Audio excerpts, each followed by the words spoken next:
Ron Rivera spoke to the media yesterday for the first time since the team announced that Dwayne Haskins was being benched, not just being benched, but moved down to the number 3 spot on the depth chart. Kyle Allen, who they acquired in the offseason, will be moved up to the number 1 guy. And Alex Smith, yes, that Alex Smith, incredible comeback story, nearly complete. If he gets into a game, he will be the number 2 quarterback on Sunday against the Rams. So this was Rivera yesterday explaining the decision behind benching Dwayne Haskins. This is not an indictment on Dwayne as much as an indictment on the situation, circumstances that we are in.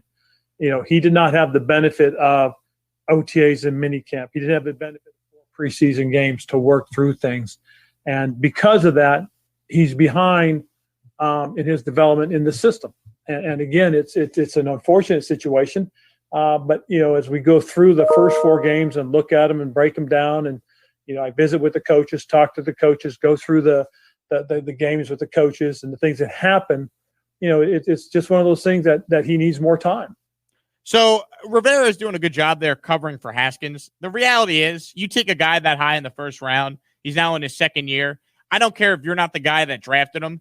If you believed in him long-term as your franchise quarterback, you'd be playing him. You wouldn't be playing a journeyman, you know, late round guy in Kyle Allen just because he knows the system. You know, Haskins should learn the system. Who cares if there wasn't a preseason?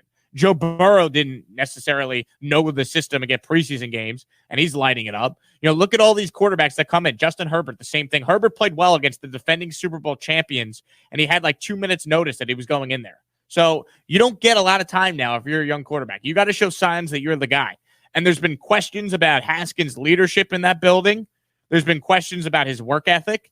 So ultimately, when Ron Rivera comes in and makes this decision, they could blame the lack of a preseason and a true offseason, but they don't believe in Haskins. That's what Ron Rivera is telling you without just explicably saying it. You know, it was obvious when they traded for Kyle Allen in the first place.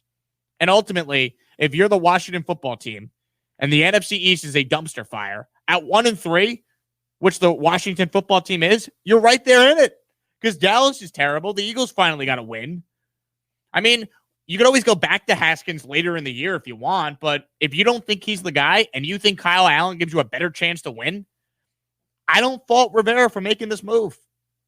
Because you don't get a whole lot of time if you're a young quarterback anymore. The league has never been easier for guys to come in and play really well. You know, the example is always, well, Peyton Manning was terrible his rookie year. Oh, Troy Aikman went 1-15. Find me the recent example of a guy that was just dreadful early on in his career and he ended up being a great quarterback. There aren't too many of those recent examples within the last, 10 years. There just isn't. And ultimately, Haskins wasn't getting better in the eyes of the coaching staff. Against Arizona in week 2, he was mediocre. Against the Browns, he turned the ball over multiple times and was basically responsible for that loss. And against Baltimore, apparently the coaching staff was disappointed with some of the situational awareness in a few key spots, even though his numbers didn't look terrible. So I get it. Dwayne Haskins, you drafted him high to be your guy, but clearly the Washington team is telling you by their actions they don't think he's the guy.